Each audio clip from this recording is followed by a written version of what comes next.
Good afternoon, children. Welcome to Social Science online classes. Today we are going to start the second chapter of history, that is the extension of British rule in India. Okay. So in this we are going to learn about Anglo-Maratha Wars, consolidation of a British power in India, and succession rights for adopted children, subsidiary alliance, and Anglo-Sikh Wars. So let me start the chapter with the introduction. See, the British, through Carnatic Wars, the English made other Europeans not to challenge them in India because they had won the three Carnatic Wars. And after that, through Battle of Buxar and Plassey, they gained complete control over Bengal. Then by 1765, the British gained control over eastern part of India also. And now they wanted to gain control over southern and western part of India. But the Marathas and the Mysore states were dominant here in the southern part and the western part of India. The Marathas and the Mysore states were dominant here. So the hold of British restricted to Bengal and Bombay region only. And Hyder Ali and Tipu Sultan of Mysore and Peshwas of Marathas were the only obstacles in the way of expansion for the British in India. And in the northwestern region, Sikhs were opposing the British. And in the later part of the 19th century, Raja Ranjit Singh emerged as a powerful opponent to the British. He was successful in organizing the Sikhs to fight against the British. Now, the British waged repeated wars from mid of 18th century to 19th century to extend their empire in India. Apart from this, they also annexed many kingdoms with their cunning policies like subsidiary alliance and doctrine of lapse. During this period, they waged 3 Anglo-Maratha wars, 4 Anglo-Mysore wars, and 2 Anglo-Sikh wars.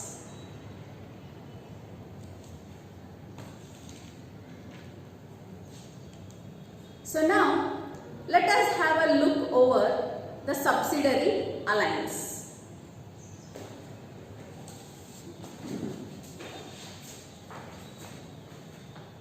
Subsidiary alliance.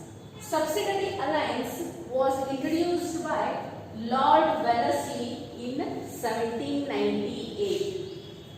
It was a military protection agreement between East India Company and Indian states.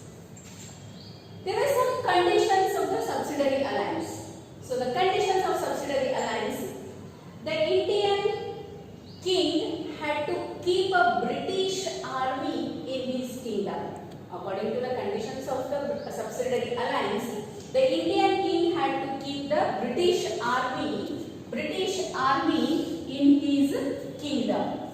And the second condition was the concerned state, that is the state which keep the British army, had to bear the expenses of the entire army and also pay the wages of the soldiers. And apart from that, also had to give certain revenue lands as well to the British. And the third condition, the king has to have one British resident in his court, compulsory. The king who entered into the subsidiary alliance had to have a British resident in his court. And the fourth condition was, the king could not appoint any other European without the permission of the British. What is that? The king who entered into the subsidiary alliance, into the agreement of subsidiary alliance, he could not appoint any other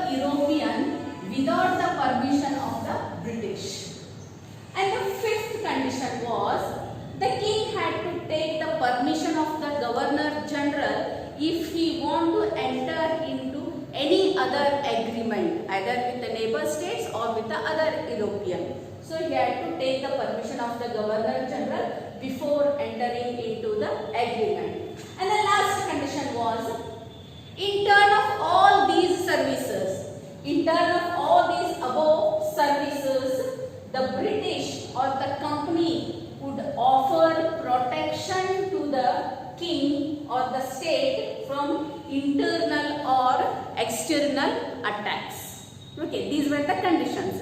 So the British could place Indian states under their control through this policy of subsidiary alliance, and the maintenance of army also became very easy for the Britishers. So now the Indians, through this policy, the Indian states were subjected to severe economic exploitation. The Hyderabad state was the first state to enter the agreement. Later, Mysore, Oudh, Tanjavur, Maratha, Pune, Berar, Gwalior and other states entered into this agreement. Now, let us have a look on the first Anglo-Maratha War. The first Anglo-Maratha War took place between 1775 to 1782 AD.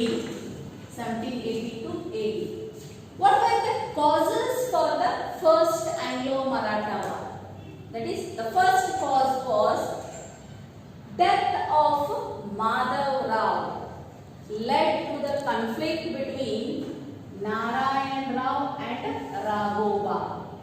After the death of Madhav Rao, a conflict broke out between Narayan Rao and Raghoba, who is also called as Raghunath Rao. Raghoba was also called as Raghunath Rao for the Peshwaship of Pune. Okay. Second reason was reinstallation of Shah Alam on the throne of Mughal Empire. These were the two main reasons for the outbreak of the first Anglo-Maratha War. And the place where the battle took place. The first Anglo-Maratha War took place in Pune. Where did it take place? In Pune. Versus whom? Versus East India Company. On one side, East India Company and Raghoba. And on the other side, Maratha Empire. That is the Federation of Maratha Empire, whose leader was Nana Fadnavis. Okay. So now let's have a look on the important events of the first Anglo-Maratha War. See what happened here in 1772. In 1772, Peshwa Madhav Rao died, and after his death, his brother Narayan Rao became the fifth Peshwa of Pune. What? After the death of Madhav Rao, Narayan Rao, the brother of Madhav Rao, became the fifth Peshwa. But what happened? Raghunath Rao, in 1773, Raghunath Rao or Raghoba, that is Narayan Rao's uncle, murdered his nephew and declared himself as the next Peshwa. What happened here? Raghoba, that is Raghunath Rao, murdered Narayan Rao and he declared himself as the next Peshwa of Pune. Now, after what happened? He became a Peshwa. But what happened? Narayan Rao's widow, that is Gangabai, whose widow she was? Narayan Rao's widow, Gangabai, gave birth to posthumous son, and he was named as Savai Madhav Rao. It is Narayan Rao's widow, Gangabai, gave birth to posthumous son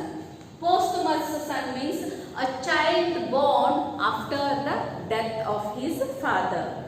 And this posthumous son was named as Savai Madhav Rao.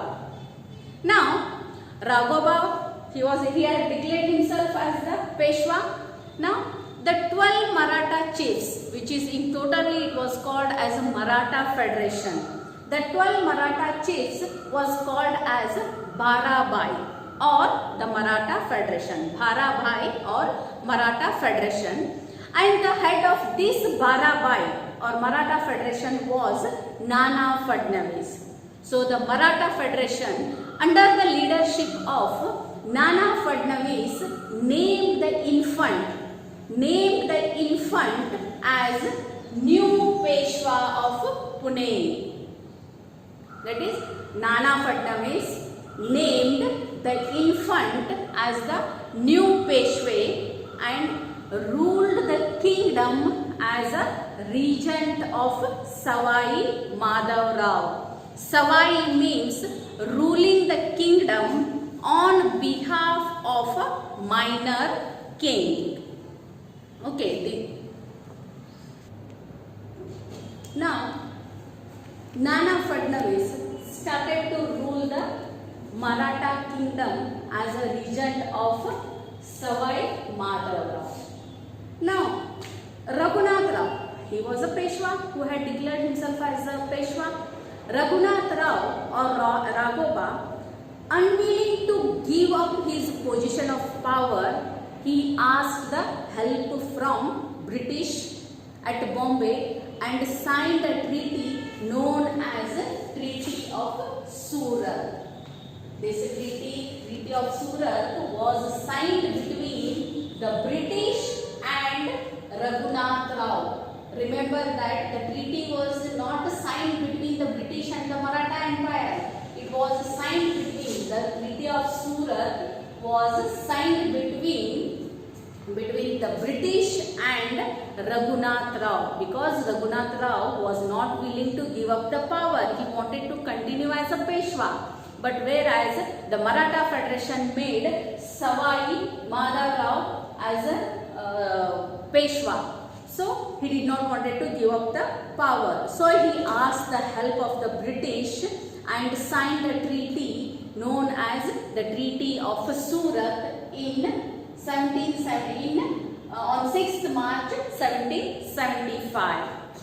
Okay. According to this Treaty of Surat, Raghoba gave the territories of Salsette and Basin to the British. Along with this, along with the part of revenues from Surat and Bharuch districts were also given to the British. And in return, what the British did? In return of all this, the British promised Raghoba to provide with 2,500 soldiers. So this treaty was signed between the British and Raghunath Rao. So now what happened? So the first Maratha War started with the Treaty of Surat. The first Maratha War started with the Treaty of Surat, and later we study it ended with the Treaty of Salbai. After Treaty of Surat, after Treaty of Surat, some other treaties were also signed. One among them was Treaty of Purandar. It was signed on 1st March 1776. According to this Treaty of Purandar, the British Calcutta Council, see the Treaty of Surat was signed between Raghoba and British Bombay Council. But here the Treaty of Purandar was signed between the Marathas and the British Calcutta Council. So according to the Treaty of Purandar, the British Calcutta Council agreed that they would not support Raghunath Rao, and in turn to this, Nana Fadnavis should not support the other Europeans also. But unfortunately what happened?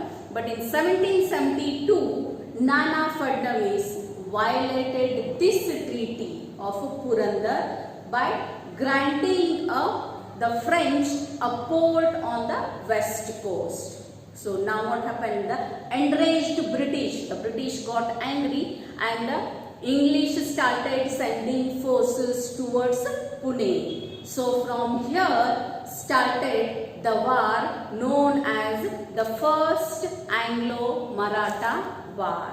So now let's have a look over the course of the First Anglo-Maratha War. A long war was waged from 1775 to 1782. Okay, First Anglo-Maratha War was waged from 1775 to 1782 AD between the Marathas and the British.